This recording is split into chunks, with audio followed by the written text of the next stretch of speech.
আল্লাহ রাব্বুল আলামিন সারা দুনিয়ার সমস্ত মুমিনদের অভিভাবক, ঠিক কিনা বলেন? আল্লাহ রাব্বুল আলামিন বলেন, আল্লাহু ওয়ালিয়্যুল্লাযীনা আমানু ইউখরিজুহুম মিনাজ যুলুমাতি ইলান নূর। আল্লাহু আকবার বলেন।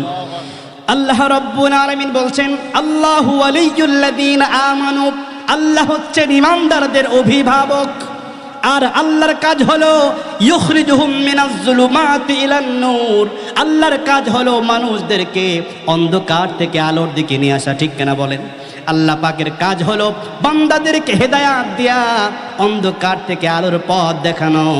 আর যারা আল্লাহকে অস্বীকার করে, যারা কাফের, তাদের বন্ধু হচ্ছে শয়তান। তাদের বন্ধুকে, এটা আমার কথা নয়, আল্লাহ রাব্বুল আলামিন এই আয়াতের পরের অংশে বলছেন, ওয়াল্লাযীনা কাফারু আউলিয়াউহুমুত তাগুত। আল্লাহ রাব্বুল আলামিন বলছেন, আর যারা কাফের, যারা আমি আল্লাহকে অস্বীকার করে, তাদের অভিভাবক হচ্ছে শয়তান। কে অভিভাবক? হচ্ছে শয়তান। আর তাদের কাজ কি? আল্লাহ রাব্বুল আলামিন কোরআনুল কারীমের মধ্যেই বলেন, ইউখরিজুনাহুম মিনান নূরি ইলাজ যুলুমাত। আল্লাহ পাক বলছেন, শয়তানের কাজ হলো মানুষদেরকে আলোর পথ থেকে ভোলায়া ভালায়া অন্ধকারের দিকে নিয়ে যাওয়া, ঠিক কিনা বলে? এই জন্য আল্লাহ পাক তাদের বাসস্থানও ঠিক করে রেখেছেন।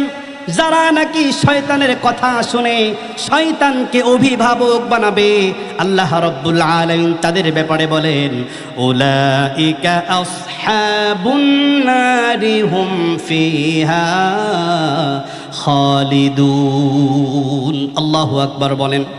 যারা নাকি আল্লাহকে বাদ দিয়া শয়তানকে অভিভাবক বানাবে, রব বলেন, উলাইকা আসহাবুন নার, তাদের বাসস্থান হলো জাহান্নাম। হুম ফিহা খালিদুন, তারা সেখানে একদিন দুই দিন নয়, বরং একদম চিরস্থায়ীভাবে তারা জাহান্নামে থাকবে, ঠিক কিনা বলেন?